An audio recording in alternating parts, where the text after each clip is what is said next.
Capítulo 15 de João, meus irmãos. Aqui na seção 150, que ele está chamando de videira e os ramos. A gente acabou de vir do capítulo 14, e uma palavra que cabe bem para o capítulo 14 é consolo, conforto, né? Jesus confortando os discípulos, consolando os discípulos.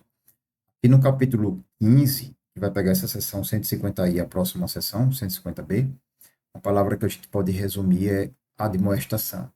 Então aqui a gente vai ver que Jesus está instruindo os discípulos no que deverão fazer. Capítulo 14, nós já concluímos, é o capítulo que inicia João naquele chamado discurso de despedida ou discurso de adeus. Vamos para o capítulo 15, ainda virá depois o capítulo 16, no discurso de adeus, e depois o capítulo 17, em que esse discurso de despedida ele se torna uma oração chamada oração sacerdotal de Cristo, meus irmãos. Vamos lá, vamos ler o capítulo 15 de João. Eu sou a videira verdadeira. Meus irmãos, videira é um pé de uva, tá? É um pé de uva. Eu sou a videira verdadeira, eu sou o pé de uva de verdade. E o meu pai é o agricultor. Todo ramo que, estando em mim, não dá fruto, ele corta. E todo que dá fruto, ele poda, para que dê mais fruto ainda. Vocês já estão limpos pela palavra que lhes tenho falado. Permaneçam em mim e eu permanecerei em vocês. Nenhum ramo pode dar fruto por si mesmo, se não permanecer na videira. Vocês também não podem dar fruto se não permanecerem em mim. Forte essas palavras, né? Forte esse ensinamento. A gente precisa permanecer no Senhor para frutificar. Eu sou a videira, vocês são os ramos. Se alguém permanecer em mim e eu nele, esse dará muito fruto. Pois sem mim, vocês não podem fazer coisa alguma. Aquela passagem, né? Sem mim, nada podeis fazer, em outras traduções bíblicas. Se alguém não permanecer em mim, será como um ramo que é jogado fora e seca. Tais ramos são apanhados, lançados ao fogo e queimados. Se vocês permanecerem em mim, e as minhas palavras permanecerem em vocês, pedirão o que quiserem e lhes será concedido. Mais uma vez, semelhante àquilo que a gente leu no capítulo 14, né, meus irmãos? Meu Pai é glorificado pelo fato de vocês darem muito fruto, e assim serão meus discípulos. Que bênção essa mensagem, né, meus queridos? Que bênção, né? A gente permanecer em Jesus como um ramo que faz parte da árvore que é Jesus, da videira que é Jesus. A gente não pode produzir nada por nós mesmos, mas uma vez que a gente está em Jesus, a gente produz através dele. O Espírito Santo de Deus faz isso com a gente. Então, o meu Pai é glorificado pelo fato de vocês darem muito fruto, né? Então, se a gente frutifica no Senhor, em sua misericórdia, Senhor Deus soberano é glorificado. A questão é, se eu pego os dons e talentos que o Senhor tem dado para mim, enterro e não frutifico, quem que vai estar comemorando isso? O Senhor Deus Jeová ou o inimigo das nossas almas? O inimigo vai poder estar triunfando em cima da minha vida, né? Por isso que a gente precisa estar com o Senhor Jesus, enxertado nele e dando frutos para que o Senhor soberano Deus seja glorificado. Seja glorificado. Amém, meus queridos irmãos? Vamos seguir aqui o 9. Como o Pai me amou, assim eu os amei. Permaneçam no meu amor. Se vocês obedecerem aos meus mandamentos, permanecerão no meu amor, assim como tenho obedecido aos mandamentos de meu Pai, e em seu amor permaneço. Mais uma vez, parecido com aquela do capítulo 14, né? Ele diz, se me amais, guardareis os meus mandamentos. Assim eu sei que vocês me amam, quando vocês me obedecem, em outras palavras. E aí que ele está dizendo a mesma coisa. Se vocês obedecerem aos meus mandamentos, vocês também vão permanecer no meu amor. Vocês estarão me amando e eu estarei amando vocês. Como tenho obedecido aos mandamentos do meu Pai, e em seu amor permaneço. Tenho-lhes dito essas palavras para que a minha alegria esteja em vocês e a alegria de vocês seja completada. O meu mandamento é este: amem-se uns aos outros como eu os amei. Aqui ele já puxa um viés horizontal, né, meus irmãos? A todo momento ele estava dizendo: me obedeça, era vertical, permaneça em mim, permaneça em mim. Me obedeça, o meu Pai vai ser glorificado. Se me amais, guardareis os meus mandamentos. E agora ele pega na linha horizontal, sempre assim.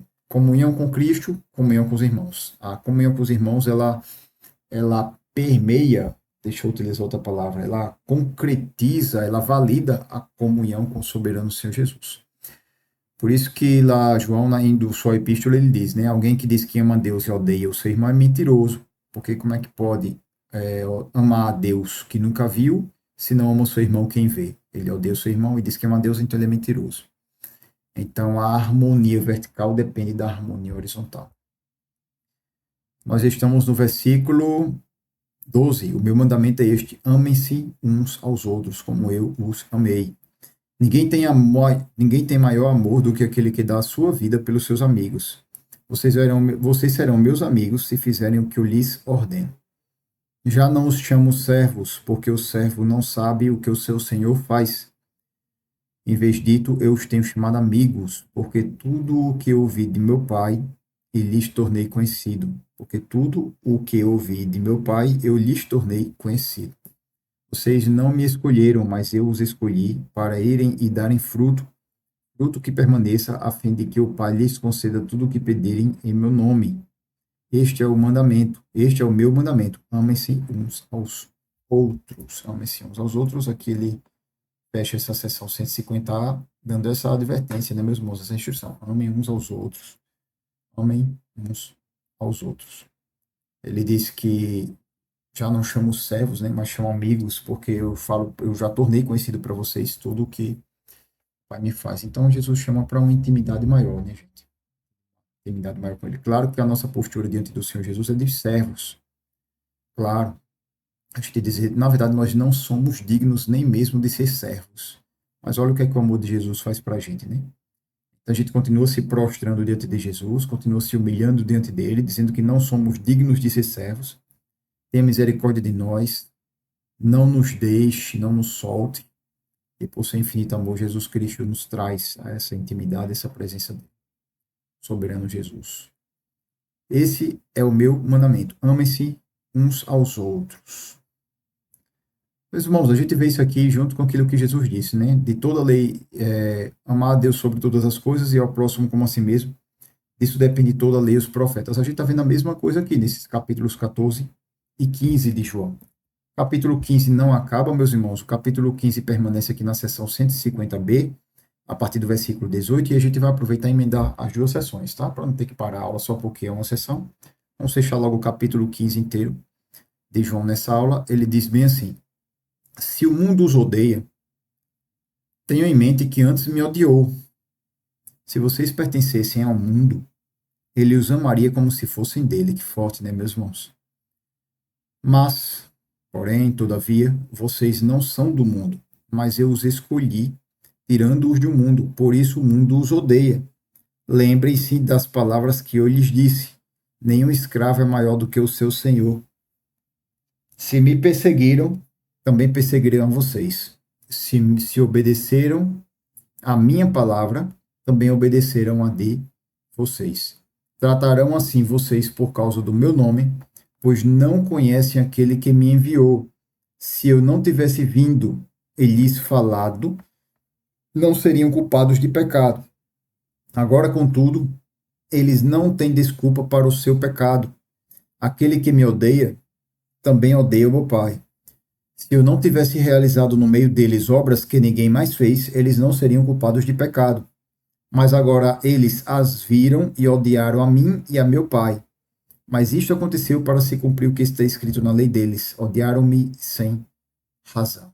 Interessante essa passagem aqui, é uma passagem que a gente poderia se aprofundar, né? Que a gente não vai fazer, isso é bem filosófico. Mas a gente vê que quando alguém tem um coração ruim, quando a pessoa vê a verdade e vê o caminho que ela tem que trilhar, ela se afasta mais ainda, né, do Senhor. Tem uma passagem que diz: quem for limpo, limpe-se mais ainda. Quem for sujo, suje-se mais ainda. Quando a pessoa teme Jesus, que a palavra vem e ela vê que ela está errada, ela se arrepende, ela diz: Senhor, eu estou errado, eu preciso melhorar. Mas quando a pessoa não ama Jesus, não teme Jesus, que vê o erro sendo explícito, ela não gosta, porque ela está sendo exposta. Então, cada vez mais ela fica, nós podemos dizer, vamos utilizar a palavra de Jesus, né? Agora que eles a viram e odiaram a mim e a meu Pai. Então viram a obra, veem Jesus fazendo a sua obra e fica cada vez mais distante do Senhor Jesus Cristo, porque seus corações nunca estiveram no Senhor Jesus Cristo, nunca foram convertidos ao Senhor. A exemplo dos religiosos que a gente viu aí. Então, meus irmãos, isso aí está no capítulo 15. A gente vê até então também que muitas das vezes a gente quer ter amizade com o mundo, né? Não é que a gente não possa ter um colega, ter um amigo, que ainda não tem a oportunidade de ser convertido. Tem pessoas lá fora que têm um bom caráter, até mesmo mais do que muitos dos irmãos que nós conhecemos, né, gente? Então, não é, você não é crente, não é isso. Até porque se a gente não tiver proximidade com alguns não cristãos, como é que a gente vai ter a oportunidade de testemunhar Jesus, né? Para eles se converterem? A questão é, quando ele diz o mundo, é o mundo mesmo, já decidido. O mundo, o pecado, a pecaminosidade, a libertinagem, o que importa é a gente fazer a vontade da nossa carne e pronto.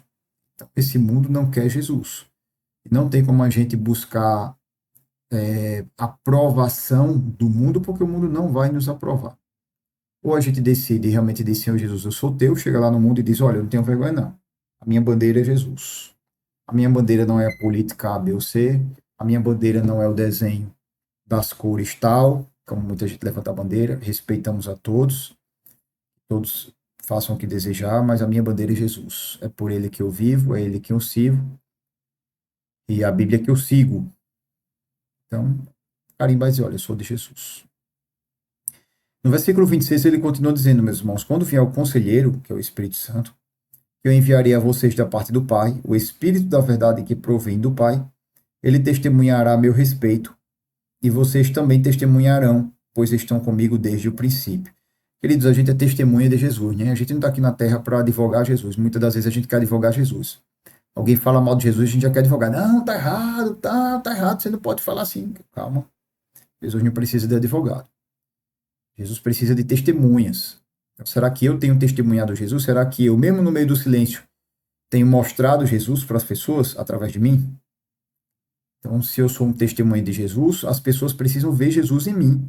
E o mundo não conhece a palavra de Deus, então o mundo vai ver Jesus onde? Se não for nos crentes. É nos cristãos, meus irmãos. A gente tem uma responsabilidade, sim, de fazer com que o mundo veja Jesus em nós. Precisamos ser testemunhas do Senhor Jesus. Versículo 1. E aqui a gente fecha, meus irmãos, nesse versículo 27, fecha João 15, né? E a partir do versículo 1, ele continua o João 16. Então a gente faz o seguinte, vamos fechar aqui. Dessa vez a gente está indo por sessão não, vamos por capítulo, tá? Vamos fechar aqui o capítulo 15. A partir da próxima aula a gente entra no versículo 1 já do capítulo 16, tá, meus irmãos?